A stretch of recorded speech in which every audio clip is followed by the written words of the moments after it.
We are officially live, so I'm just going to go ahead and jump right in. This is Career Coaches on Call.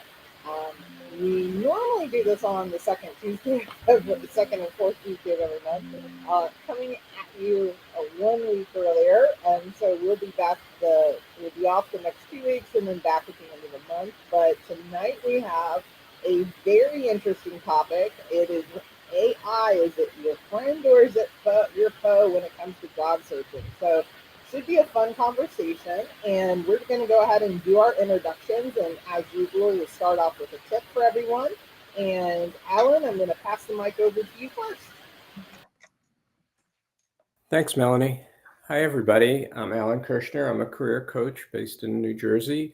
I help people with job search strategies, interview prep, LinkedIn profile optimization, and salary negotiation.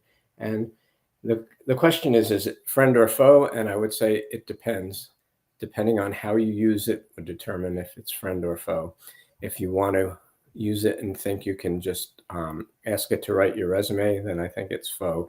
If you want to use it in particular, I think it's really very effective as a tool for research purposes. So I think it can be your friend or it can work to your detriment. And a lot of times I think now recruiters are noticing that people are using it to write cover letters and resumes, and they sound very similar to each other. So it's that in that case, it can work to your detriment.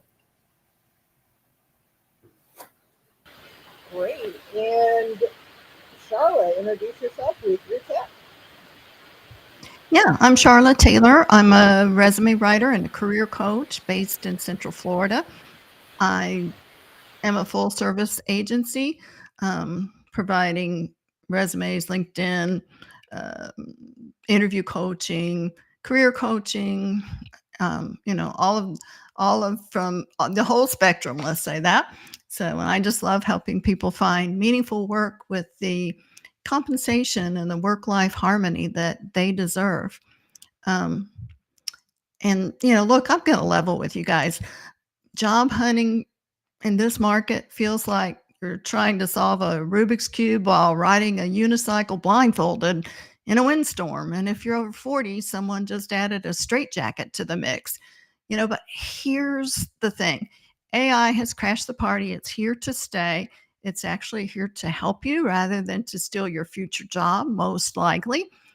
People who know about AI and can use these tools in their job, it can really help level the playing field, not by making you sound younger or hiding your experience, but by helping you showcase your expertise in ways that resonate, in ways that can help you strategically differentiate yourself. So we're going to talk about it. I have a love-hate relationship with AI, but you can use it for research and other purposes, like Alan said, and we'll go into a list of AI resources that I like to use, so that, you can better understand and better know how to use it. It's really kind of leveling the playing field in one regard, making everybody's generic AI generated resume sound the same. Recruiters have told me I can't pick out a qualified candidate because they're all using the same language. So in this AI world, I think it's so important that you maintain that human voice. AI can tell a really good story. I mean, it can hallucinate and fabricate all kinds of experience, but it's not your career story. And that's where I think the true value of having a human in the loop to understand when it's, spitting out garbage and it's not something that you want to use in your resume, or if it's, really got a couple of good ideas. I think the whole thing hinges on, having that human discernment. Thank you, guys. And of course, my name is Melanie Mitchell-Wexler. I'm a executive career coach and LinkedIn strategist. I was also a former recruiter. And I am going to say that you can make AI your friend. Right now, it might feel like a foe. But you can build a relationship with it, but you've got to do it the right way. And as both Alan and Charlotte mentioned, um, you've got to first and foremost, I think we have to understand how to use these tools. So education is really important.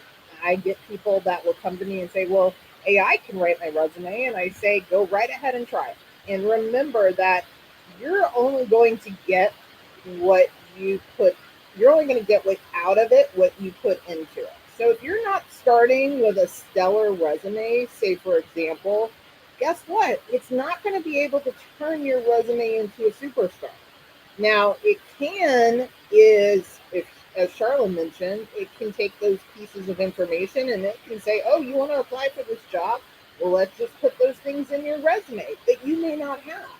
So you do have to use discernment, but also on the same side, it's a great way to get, um, understanding prompts is I think is a huge piece. So I often tell people, go ahead and try, see what happens, and you know, this fear that AI is going to take our jobs. I have to find it. I'll have to try to see if I can find it. But there was a recent article, basically it's showing kind of the opposite rate because one, there is AI that's not necessarily at its best game, and so two, it still needs people on either the front end or the back end. So definitely let us know where you are listening in from. And if you have questions, please let us know those. Drop them in the chat and we'll make sure that we answer those. So let's talk first off of all the places that we can utilize AI and things that maybe we should or shouldn't do when it comes to that. We've already mentioned a few, but Alan, I'm going to start back with you. What are some of the ways that you would say is a good use of an AI tool for our job search? One of the ways that I think it can be really effective is by when you get a job description, you can put it into AI as well as your resume, and you want to strip out any of the personal information about yourself and ask it to do a comparison and say, how close am I to what they're looking for? And you can also have it evaluate the job description and say, give me a list in kind of rank order of what the key words are that are in there. So I think there's a program called JobScan, jobscan.co, that does that for you, and it's even a little more sophisticated. But you can take the free version of Chat or one of the other AI tools, and you can do that as well too. So I think it can quickly give you an idea of how close of a match you are. And sometimes it's just a matter of tweaking the keywords a bit because you actually have that experience, but you may have just written it with words that are a little bit different what they have in the job description. And the keywords are really important when you're applying to things online that you get as a significant amount of matches. So that's a way of kind of doing an assessment of what your resume looks like in comparison to the job search. You can also look up some of the people you're going to be interviewing with on Ask AI to do research and find out as much as you can about the people. So I think that's a way that you can look at it too. Also, from the research perspective, you can look up and you can ask about some of the competitors to the company that you're interviewing with, what the industry is like, what are some of the challenges that they're facing. So I think there's a lot that you can do. And like Melanie was saying, don't be scared about it. Just play around with prompts and see, what comes out of it. Again, you want to be, have a idea of, what seems like it's reasonable and makes sense to you. But I think, as a research tool, it's got a lot of really significant value. Absolutely. There's so much from a research standpoint that it can truly add. I think I would just add when you do the research, we don't want to go down that rabbit hole where um, we're not accomplishing anything. All we're doing is the research. So we want to make sure, we're actually taking action. So, but yeah, I want to talk a little bit more about those research because I have a couple of ideas to share with people. Charlotte, what are some ways that you may talk to your clients about in terms of how to utilize AI or ways that you know people are utilizing AI for their job search right now? Yeah, good question. And it's a lengthy answer. I prefer to use Perplexity AI for company research because it will automatically cite the sources so that you can find out if that information is legit or not. Sometimes the other platforms like Claude or ChatGPT or Copilot, they'll hallucinate, make up some really good information, but it may not be accurate. So, and you also have to consider, um, if you're comparing, say, the financial solvency of one company compared to its competitor, you want to go to the company website, look under investment reports, get that information so that you know you have the latest, greatest. If you have a free version of any of those platforms, they're going to give you last year's data. So you're automatically, a little bit behind the power curve. The next one I like to use is Notebook LM, because you can take all the URLs where all this information is coming from and plug it into Notebook LM and ask it to generate a report comparing, three companies or whatever. And so you just, spend maybe, 5-10 minutes uploading the articles that Perplexity gave you. And then you ask it to analyze it, and it does a pretty good job. Notebook LM is the one that I like for company research. I also like to do research into who you're going to be interviewing with. And Humantic, Humantic AI is really good for that. And it is driven by personality assessments without requiring formal tests. It just kind of looks at that person's digital footprint and gives you an idea of what their communication style is. And Crystal Knows is also CrystalKnows.com. It is actually based on the Myers-Briggs personality test. And so what it does is it goes in and looks at somebody's LinkedIn profile. If the profile is bare bones and there's no information there, it's not going to work. But if that person has a completely filled out about section and experience section, based on the way it's written, Crystal Knows can actually tell you what that person's communication style is. I think they have a free trial that gives you like 5 people. It's basically a program for salespeople to understand, who they're pitching to. But it also has good usage for job seekers. So those are a few that I like, and I'll put them in the chat. Thank you, Charlotte. Always a wealth of information. And I also think that this is also a great way to find job postings. You can put in there, and I personally use ChatGPT quite a lot. I will say, if you do use ChatGPT, I am on the paid version. There are ways to set up a profile in terms of you give it the descriptors that how you would describe yourself. So, executive in the accounting and finance field, X amount of experience, 10, types of your personality, things of that nature.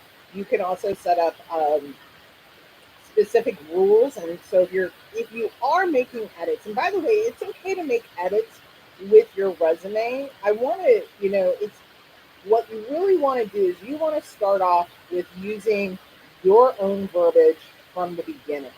And I've done it myself where I have been stuck on a bullet point.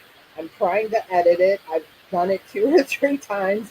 Maybe the creativity is just not flowing that day. And I was trying to save a line. I was trying to move some lines and get a line here or there so I could get it onto 2 pages, and was manipulating the space. And so I gave what I had, but I was very clear to, ChatGPT, do not change, give me some alternative ways that I could say this. And I asked for multiple versions. And the reason is I want to see different options and I'm going to pick the best option that reflects what the goal is, whether that's for a bullet point, a cover letter, or things of that nature. But it's also just a great way. You do need to verify the information. You do have to tell it, do not manipulate the information, do not change it to that. Because here's the thing about all of these tools, they're set up to basically make you happy. And by that I mean they're set up to, they're your assistant, okay? And its job is not to fail you. And so it wants to give you the information you think, or it thinks you desire. So that's one of the key things, is understanding this. There has to still be some subjectivity to this, as well as originality. And so if there's words that it pops out at that you would just never use, or if you read it, it doesn't sound like you, then don't do that. Don't use that in that way. And so that's the thing that I think you really have to, getting into the personalization. All of these tools have the ability to personalize, adding your personality, adding words that you won't use. Of course, we've all seen I don't know if it's a controversy or not, but the use of M dashes. Now, everyone's like, oh, if I see an M dash, that's AI. Not necessarily. There are people. I learned to write in college using M dashes, so now I'm like, oh, I can't use them anymore. But so it's just be mindful of these things. Let's talk a little bit about the we've talked obviously a lot about the resume and keeping with the facts. But what if you are, any tips or tricks? I'm trying to find the best question here to ask. And Charlotte, I'll start with you on this one. What do you feel like is, you mentioned that you use perplexity. Let's see if I can talk today. And you've dropped a couple of those in the chat, so thank you for that. How is the best use of these tools when it comes to specifically the resume? And then we're going to go on to like the cover letter, and then we can talk about some other like networking tips and things like that it can help generate as well. But when it comes to the resume, that's, we consider that your gold standard, obviously, in your job search. That's your premium marketing material, right? We need to have it right. But how can we use these tools that make it most efficient for us when it comes to our resume? That's my question Right. for you. I got it out. I'm going to answer it. I'm going to share one thing first before I lose it off the top of my mind. You want to go in and change your privacy settings on all these AI content to where you don't share it to teach the algorithm the language that you're using, because then it's going to get uploaded into the database and generate your hard-earned work that you've done to have original content. So it's in the settings section of each of these programs. And, because of my love-hate relationship with AI, I really don't want it to steal my original writing. And, that's a downfall if you don't turn that privacy setting off. So, don't give it permission to learn from what you're creating. And then the next thing I would say is the quality of your prompts really help, and it's not just one prompt that's going to give you the answer. It's a series of prompts where you drill down into getting more and more specific. And I'm going through a program right now. Melanie and I both belong to Career Thought Leaders, and they have an AI program to teach us, the best way to prompt and the best way to get the information out. And it gets to be a little cumbersome at times. And then all of a sudden, after you've gone back and forth with it 2 or 3 times, you finally get the information that you're after. So, for resume writing, I will typically do the research to find out what it is in the job description that's most important. I'll make it give me a hierarchy of those skills that are listed. And what's even better is if you can upload 5 job descriptions that are all very similar. Then you're going to, get a better view of what that role actually requires. You can ask it. I was working with someone who was, advancing into the, from a director level role to a VP role, and I asked it, uh, you know, what is necessary to move from this job title, and advance into the next level. I didn't put any information in there other than the job title because, that's out for the world to see. And I think you should be forthright and ask whoever is writing your resume if they're using LinkedIn, using AI in order to write. I primarily use it for research, or like Melanie said, when you get a bullet point that just won't fit on one line and you should be able to make it fit on that one line, you need it to, to keep that resume to 2 pages. I have taken bullet points and, and without any, personal information at all, and plugged in that one bullet point and said, please revise this. It's also good for, writing that branding statement at the top of your resume. Especially if you, want to put in your latest job description, and the job description that you're applying for, and ask it, what strategy they would use to convey that you're the right fit candidate, that you're ready for advancement. And that's given some great insights. But as far as writing, it's still your story. I mean, it can make up a really plausible story. For the most part, I find it more verbose than it needs to be. And, my esteemed colleagues and stuff like that you just would never put in, in a letter or in a resume. So be careful about the elevated language. You might think it sounds, oh, that sounds important, but it's a bunch of baloney at times. So you've got to be real careful about that. But here's where your experience gives you an edge. If you know what questions to ask and which details really matter, you can use AI to, gather the intelligence and synthesize it, so that you get a big picture overview. But don't just regurgitate what AI tells you. Connect the dots that only someone with your background would see. That's the difference between sounding prepared or, sounding, I guess, pompous is the word I'm looking for. I prefer to use Claude rather than ChatGPT because I just think it's a more realistic language for me. Anyway, it matches my writing style a little bit better, even on the free version. So that's more than you wanted to know, isn't it? No, it's all great. And I would just add, if you wouldn't say a phrase in real life, then do not put that phrase in any of your materials, whether it's your LinkedIn profile, your cover letter, your resume. If you are not saying a phrase and it's not something you would repeat in an interview, then please don't use it. that should be general rule number 1. Okay.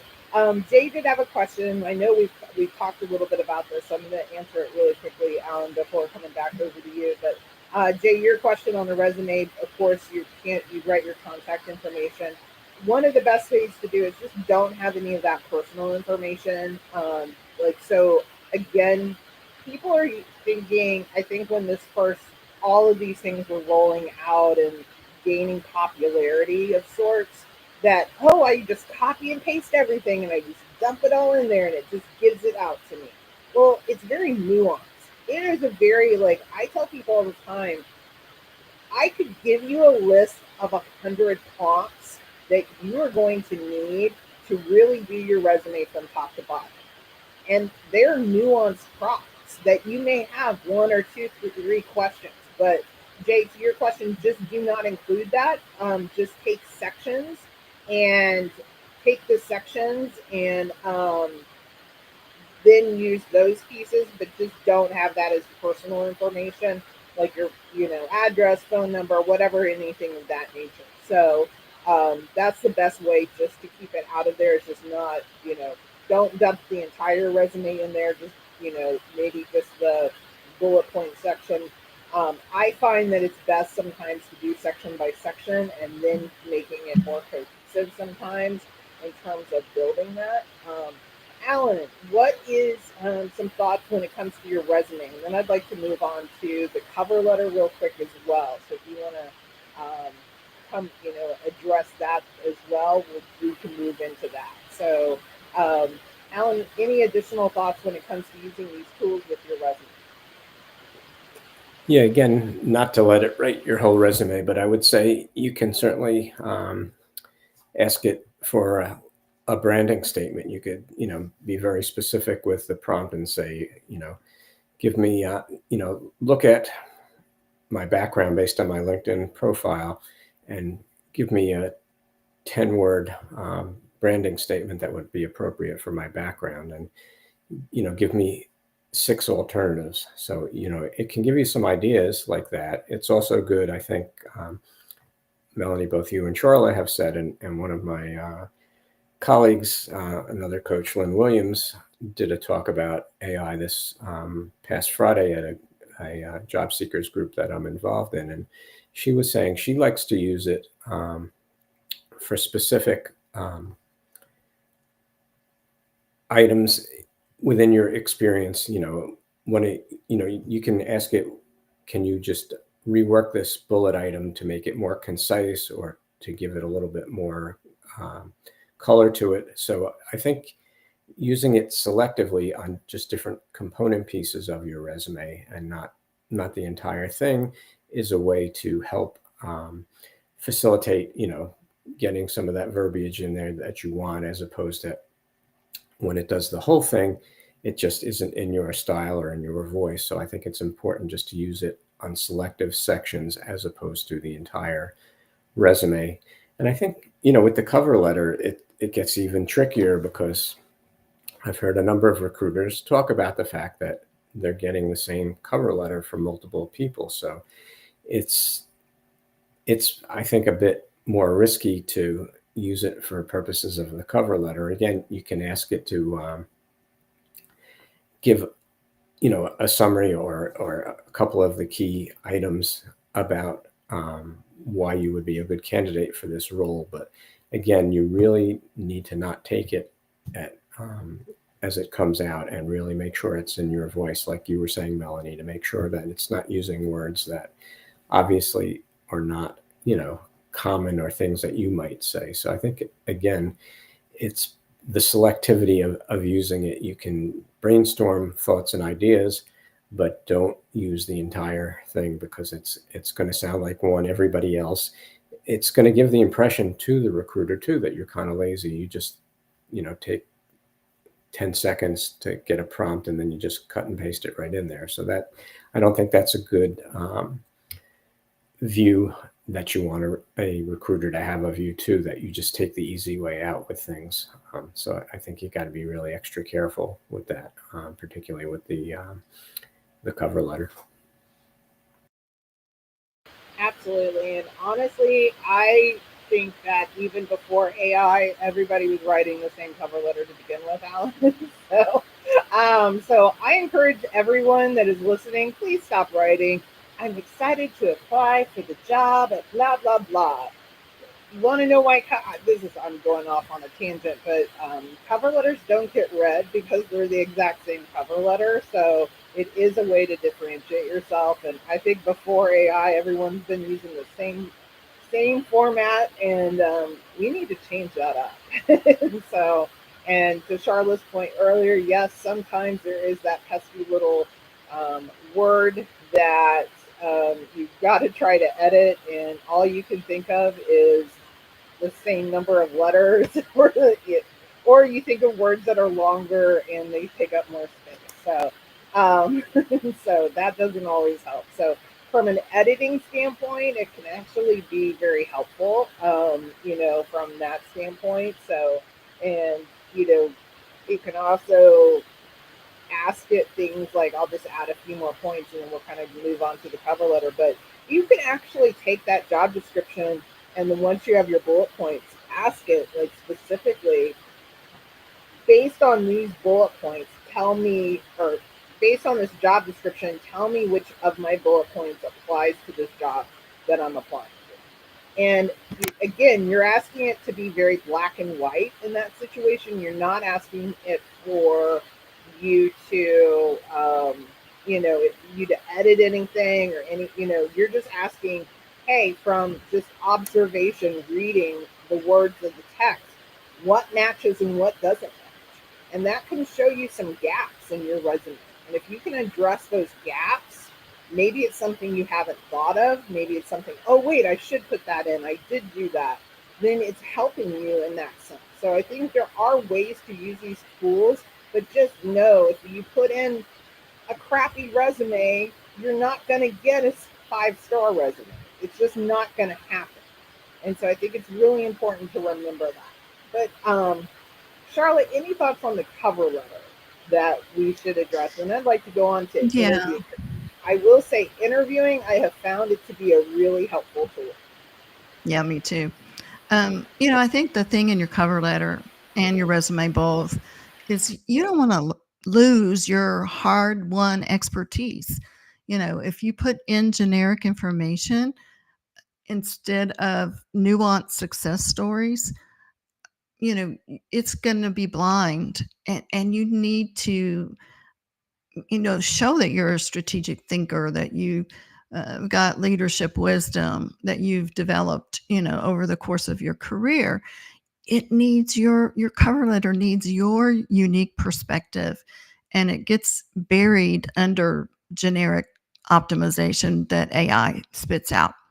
And I agree with Melanie 100%. In my first paragraph for my clients, I try to develop a lead that's going to show that you've done your company research and that you know why you want to work for that company, why you're a good fit. Do you agree with their mission, vision, or culture?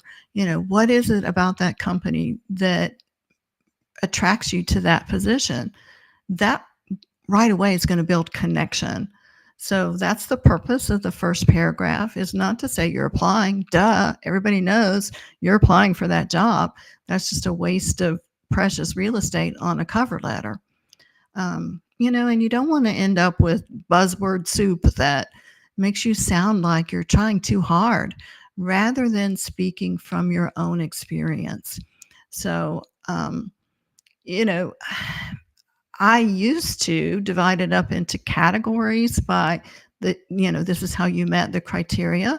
But because some recruiters aren't reading past those keywords that I used to bold and, use as, kind of introduction to that particular section, now I've gone back to just writing, middle paragraphs that speak of your career success, without putting the I used to bold it and kind of set off that paragraph as and then put an accomplishment that was related to that, and those section headers are going to be very similar.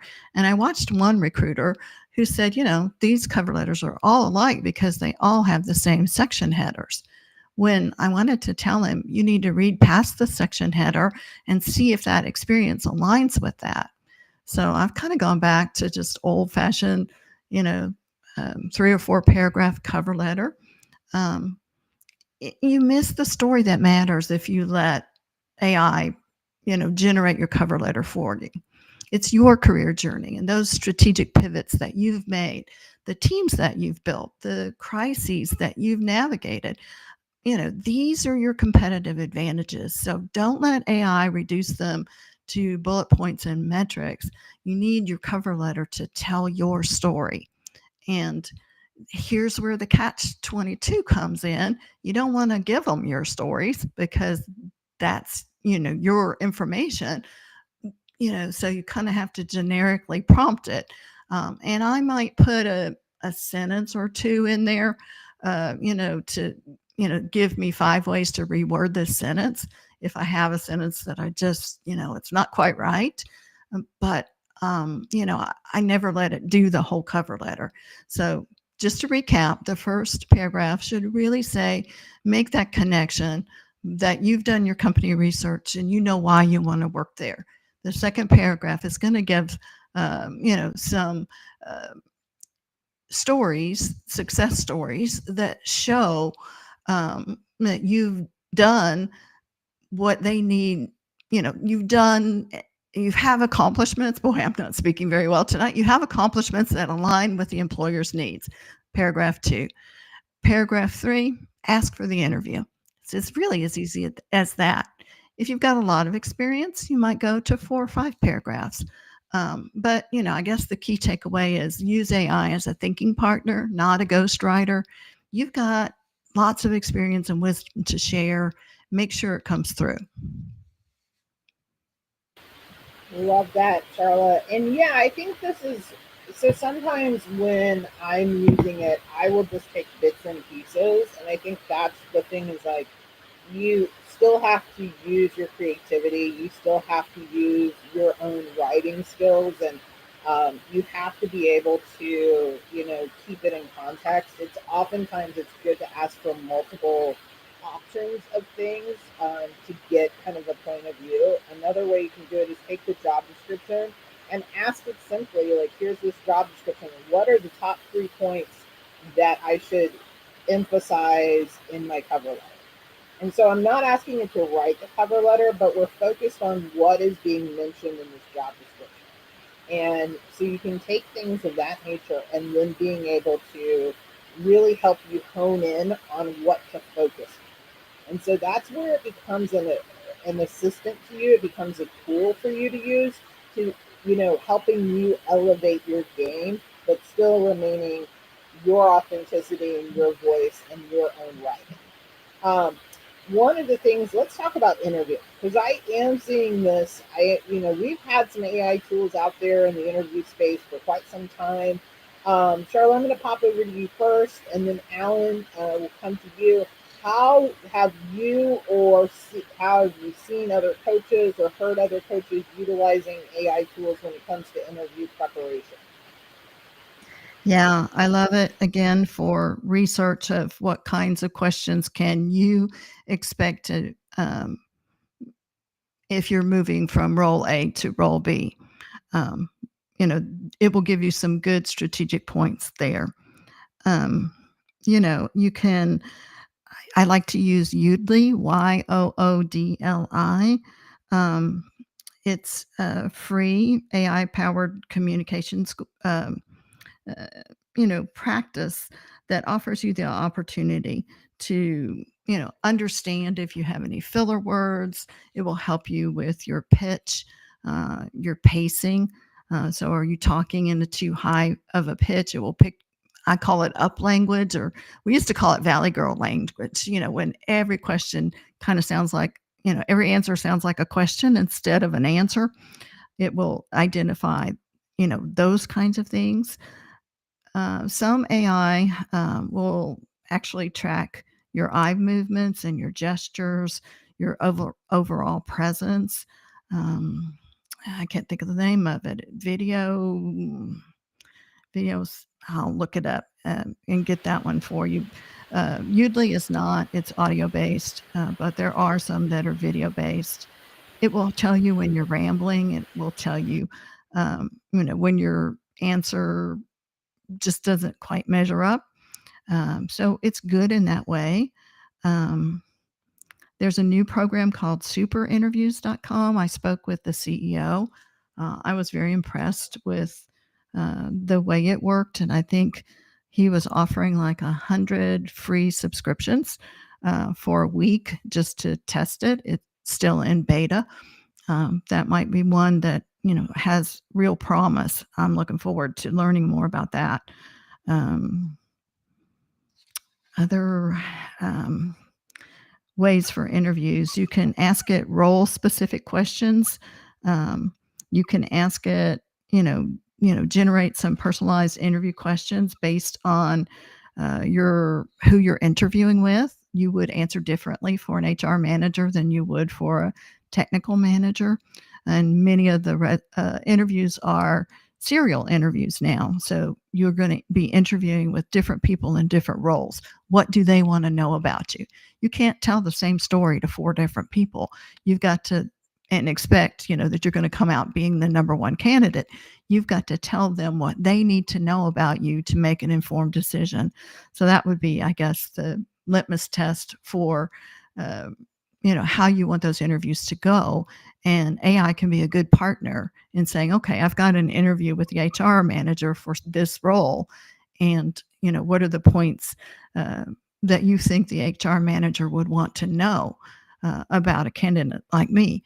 And you've got to provide it with your job title and the job title that you're going into, but you don't necessarily have to provide it your resume. And I actually agree with Melanie. Sections are fine. Uploading your entire resume. The only one that I do that with is called SkillSyncer. And it works kind of like Job Scan, but I think it gives a clearer picture. It's easier to filter it out so that you get, put 5 job descriptions in there, and then you have to give it some kind of fake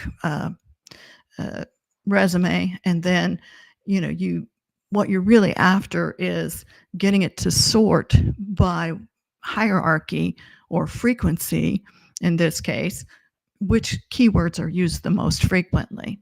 And so out of 5 job descriptions, if you have, IT project management in there 25 times, you can bet that you need to address that, on your resume. That's probably too generalized of an example. But as far as interview prep, I think that's probably the best use case for any of the AI. Would you agree? I actually do agree, and I think I think it's important to know too that somebody. I'm going to even give an example. It's still definitely AI related, but you could be practicing. So, for example, if you have Google, you can do a Google Meet. You can record yourself. You can use the transcript tool, and these aren't necessarily like kind of quote unquote the AI tools that we're necessarily thinking about, but these are also tools that you can actually utilize to how. And this is the most painful thing I will say when it comes to interviewing is watching yourself back. Okay, but if you have a tool that Charla mentioned that you're able to see how you're responding to questions, how does your response come? How does it sound to you? Have somebody else review it. I had a client that went through an AI tool. He actually did. I felt like he actually did fairly well. He struggles with interviews, and it's probably the best that I had seen him do in quite some time. And so it was a great ability for him to be able to send it to me and go, "Let me give this a review, and let me give you, human feedback on what it was received as." And I think that's the important thing. If you have that self awareness to be able to say, hey, I'm going to put myself out there and I want to see how I'm coming across. One of the things that this is pre AI, of course, but when I first started interviewing after I graduated college, I apparently didn't look people in the eye. I kind of like looked to the side. I didn't look at them straight, and I was probably nervous. The introvert in me, and not realizing I was doing it. I actually had back then. It was just a friend doing an interview for me, a family friend. We would call it an informational interview today. And that was the feedback she gave. She said, you have great answers, you're answering really strong, but you're not looking at the person straight in the eye. And so that doesn't necessarily evoke confidence. And so it was something that sat with me for the longest time. But even to this day, I remember that tip. And that's something that I was always focused on in every single interview I do, whether I was conducting them or was the one being interviewed. So I think these tools offer that, and you can start to pick up on some nuances, but also how do you sharpen responses and things along those lines. Alan, what are your thoughts when it comes to interviewing?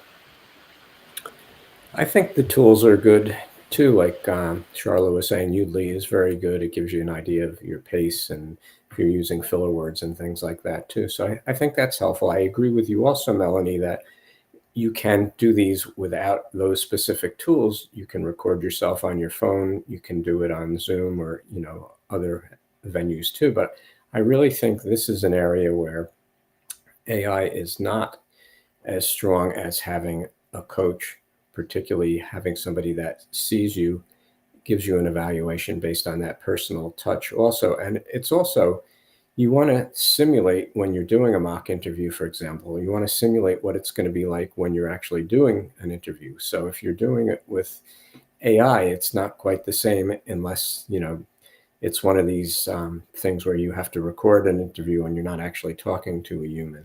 So I think this is an area where a coach or a colleague or a mentor or a buddy can be really helpful. They actually see what you look like when you record it. I think it's great as well too, because then you see it also. But I think you want to simulate what a realistic interview is going to be like. And so I think that it's not as useful, in my opinion, using AI for that as opposed to doing it with a live person and getting that feel for what it's going to feel like on an interview, as well as getting the feedback, as well as also looking at yourself when it gets recorded. Because a lot of times you don't realize how you're coming across or what you're saying. You don't realize you have those filler words in there. So it's really helpful, I think, to see these things, point them out.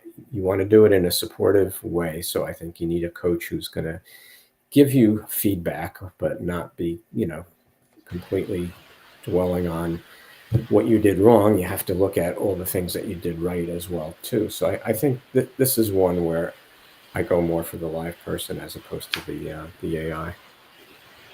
And I do think too, yeah, I agree with you, Alan, that sometimes we do also we do need to make sure that we're not beating ourselves up when we, especially with interview feedback, because that can feel very personal, or you may already kind of be lacking confidence and then thinking, oh my gosh, I can never get better. But I will say with the interviewing you can get better at, but you have to practice.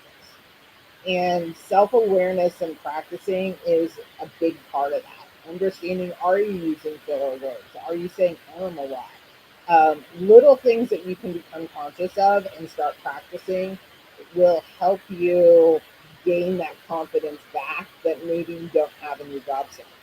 I also want to add, Vanessa is joining us, and she mentioned that she's seeing some similar AI feedback product on LinkedIn. I am going to tell the LinkedIn gods that I am still being a good LinkedIn citizen, but I will say this, out of all the tools that are out there, I will say I am not impressed with LinkedIn's AI tools. So I thought they did away with it. they they're probably some of the worst that are out there right now, to be very honest. The product that LinkedIn schools give are bare minimum, like in terms of that. So they are using these tools as a way to get free, they're adding them as features to premium accounts and things of that nature. There's a lot of new features that are I don't know if they'll be rolled out specifically. I know that there is some new features on the job search that you right now can still use the old function job search, but a lot of those are AI driven tools that are being used on the job search features on LinkedIn. So they are implementing them across the board.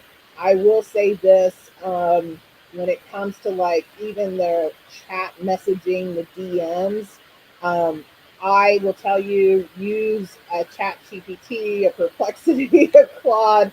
Don't use the standard LinkedIn tools that are accessible to you on that. So sorry, LinkedIn, but we've got to do better.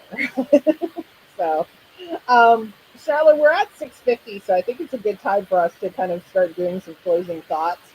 We've covered a lot. And I think we've only, touched the tip of the iceberg when it comes to AI and how it can be utilized in your job search. And we've had a strong chat with a really strong audience tonight as well. So want to thank everybody for tuning in.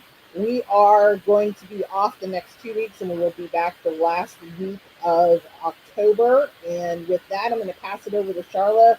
And Charlotte, let everybody know how they can connect with you, what you've got going on, and any last thoughts you'd like to add.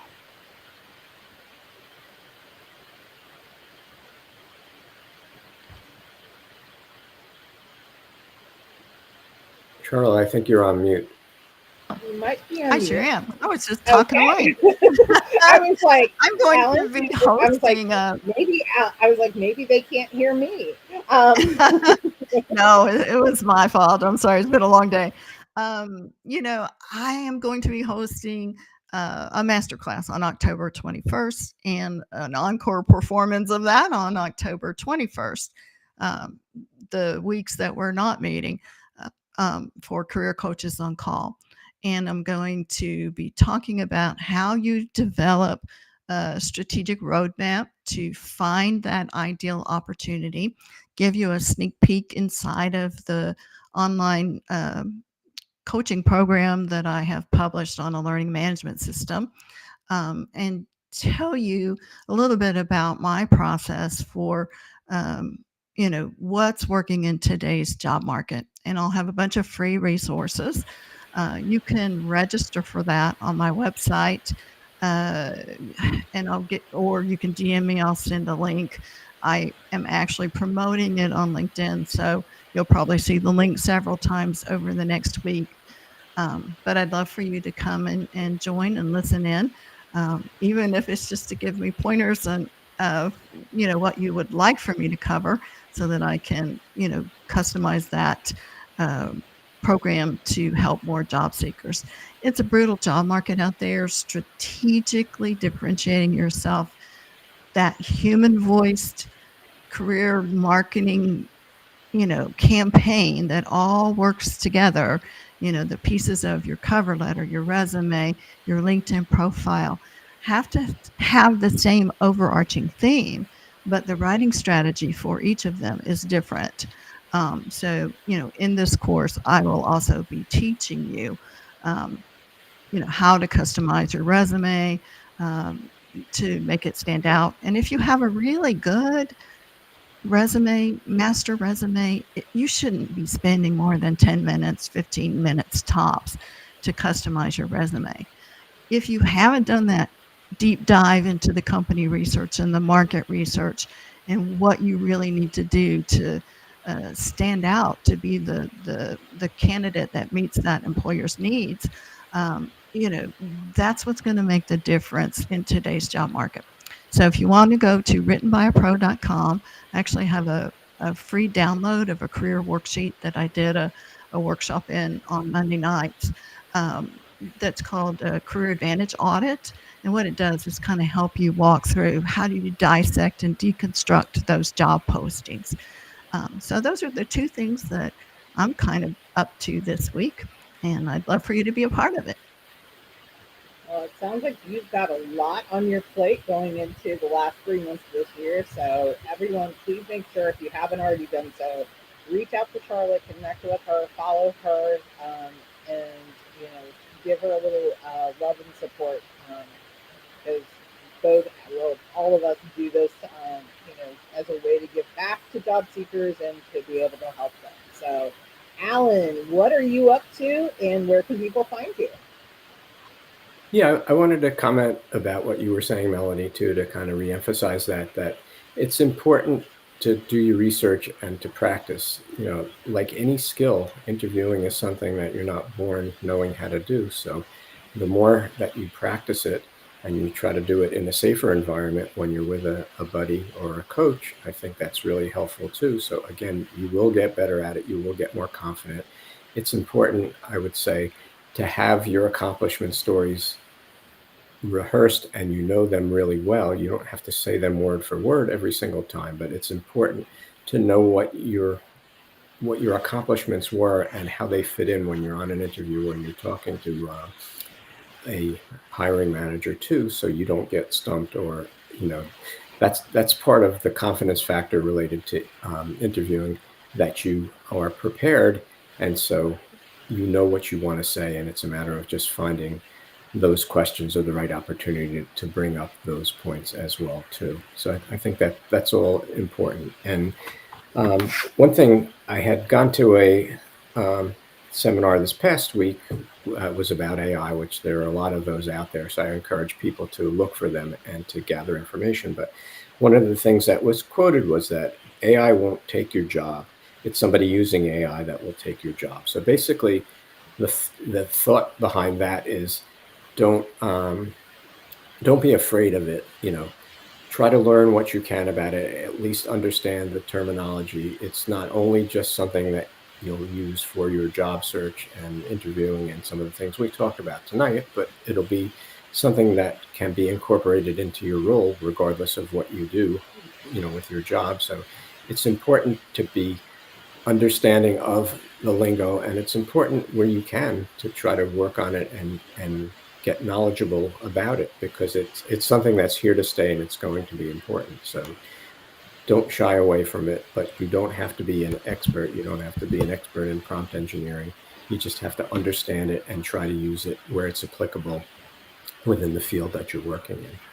So the best way to reach me is through LinkedIn. You can mention that we met here, and you can send me a note. Be glad to connect with you. And wanted to thank my fellow coaches again tonight for a great topic. It's certainly one that I hear a lot about. I try to read about and keep up with as much as possible, but it's something that's changing constantly. So even if you go to a webinar tomorrow, by Friday, some of the things may be different and can be changing. So that's one of the things. I'm working with a client now who's doing things related to AI, and he was saying that it's changing so fast that it's challenging to keep up with it, but you do your best to do that and learn as much as you can, and don't be afraid of it. So thanks, everybody. Thank you. And yeah, I'm going to just reiterate everything everybody's already said. I don't think you should be afraid of it. I really do think you need to learn how to use these tools. If you haven't already done so, one of the ways you can start to be a differentiating factor is learning how these tools could be applied to your industry. I have a client right now. She is at the forefront of what's happening in her organization because she's really pushing, like, oh, we could use these tools to help with this. And she is helping change and transform her organization because they don't have somebody doing it. They don't have somebody with the knowledge. So she's getting training, she's getting certification. They are changing consistently.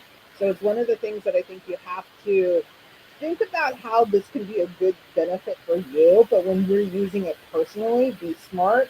Don't let it replace who you are. Don't think it's a shortcut by any means. It's going to help expedite certain tasks, and it can help give you some verbiage to use.